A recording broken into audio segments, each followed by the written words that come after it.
Bueno, buenos días, soy Pilar, adjunta de infecciosas de este hospital, y nada, lo que veníamos era presentar un artículo que se ha publicado en octubre del 24 en el JAC, donde se pretendía evaluar la eficacia en vida real del uso temprano de antivirales en pacientes con infección por COVID-19, la era Omicron, y que tenían una inmunodepresión severa, y su repercusión en la hospitalización. Entonces se hizo un estudio multicéntrico, observacional, de corte retrospectivo, emparejado por método de Propensity Score.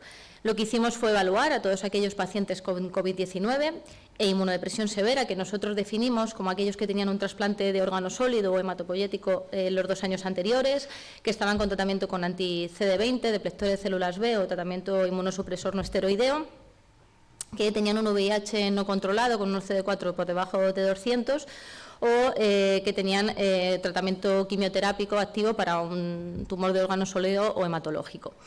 Se evaluaron a todos aquellos pacientes con COVID-19 entre enero y diciembre del año 22 y se hizo un emparejamiento por Propensity Score de aquellos pacientes que habían recibido terapia antiviral y aquellos que no la habían recibido, teniendo en cuenta una serie de variables que considerábamos importantes a la hora de la elección del tratamiento, como era la edad, el sexo, el tipo de inmunosupresión o el grado de vacunación en más o menos 6 meses.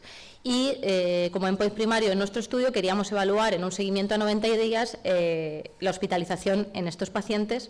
Entonces fueron un total de 746 pacientes con infección por COVID, de ellos hicimos el emparejamiento, el Propensity en 410 pacientes, 205 habían recibido tratamiento antiviral, 131 con Remdesivir, 52 con Sotrovimab y con Nirmatrelvir, Ritonavir, un total de 13 pacientes y 9 con tratamiento combinado. Y 205 pacientes no lo habían recibido. Estos pacientes los localizamos por PCRs positivas, que nos aportó el servicio de microbiología, y que no habían recibido el tratamiento bien porque no habían sido localizados, no habían acudido a consulta o por otras causas. En cuanto ya hacemos la comparación de las variables entre los diferentes grupos, no existían diferencias significativas en los puntos clave que nosotros considerábamos, que era la edad, la vacunación o el grado de inmunosupresión. Y cuando vemos la hospitalización, pues ya vemos que un 21,5% de los pacientes que no habían recibido terapia antiviral de forma precoz acabaron ingresando. En este caso nosotros evaluamos el ingreso tanto por todas las causas como especialmente por causa COVID, ¿no?, que nos parecía bastante importante por la complejidad de los pacientes que ya ingresan per se de forma frecuente. Y, como he dicho, un 21,5% de los pacientes que no recibieron tratamiento ingresaron y frente a un 3,9% de los pacientes que sí que lo habían recibido. Por tanto, ya podíamos hablar de una reducción del riesgo de hospitalización de hasta un 87% en el seguimiento a 90 días de aquellos pacientes con COVID-19 y inmunosupresión severa que habían recibido terapia antiviral. Cuando hacemos el estudio univariante ya vemos diferencias significativas en algunas de las variables más importantes, como ya hemos dicho, que era la edad, que conllevaba un mayor riesgo, el tratamiento el haber recibido tratamiento antiviral parecía un factor protector, y la enfermedad pulmonar o la enfermedad cardiovascular también parecían un factor de riesgo independiente para ingreso.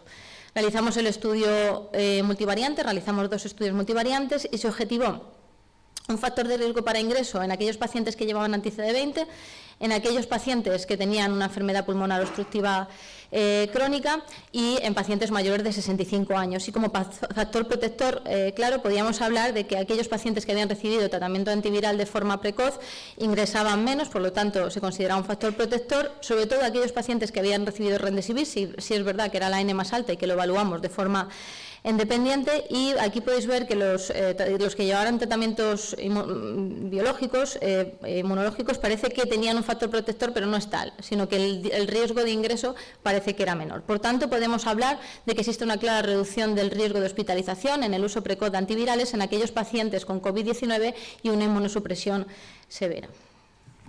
Muchas gracias. ¿Alguna pregunta? Yo tengo curiosidad de, a ver, hay gente que no recibe el tratamiento antiviral, ¿no? ¿Por qué? O sea, están hechos polvo y son gente que se está muriendo de... Quiero decir, ¿podría ser que esto fuera un sesgo de que no le das el tratamiento que hay que dar porque son pacientes que están muy mal? En muchos de los pacientes era o bien porque no localizábamos o porque se había perdido lo que es la muestra de que habían tenido un COVID o que no habíamos conseguido localizarlos. O sea, no...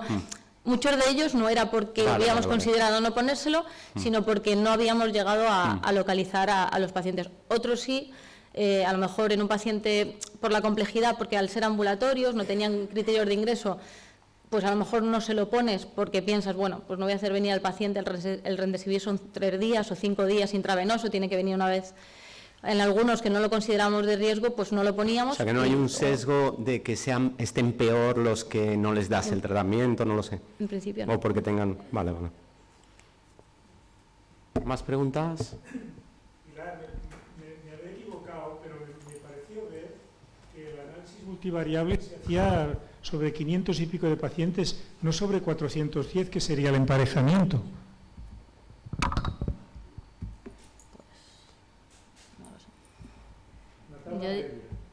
Yo diría que sí que se hace sobre el...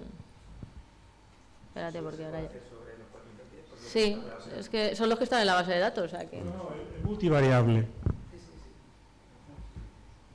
Pero es esta, ¿no? Es que yo creo que aquí no está la N, ¿no? 52, 358, ¿no? Es univariable. Y aquí no tenemos la N. Es que aquí no está la N. Es que no están en la base, o sea que... Claro, la base tenemos los 410. No. Bueno, muy bien. Muchas gracias.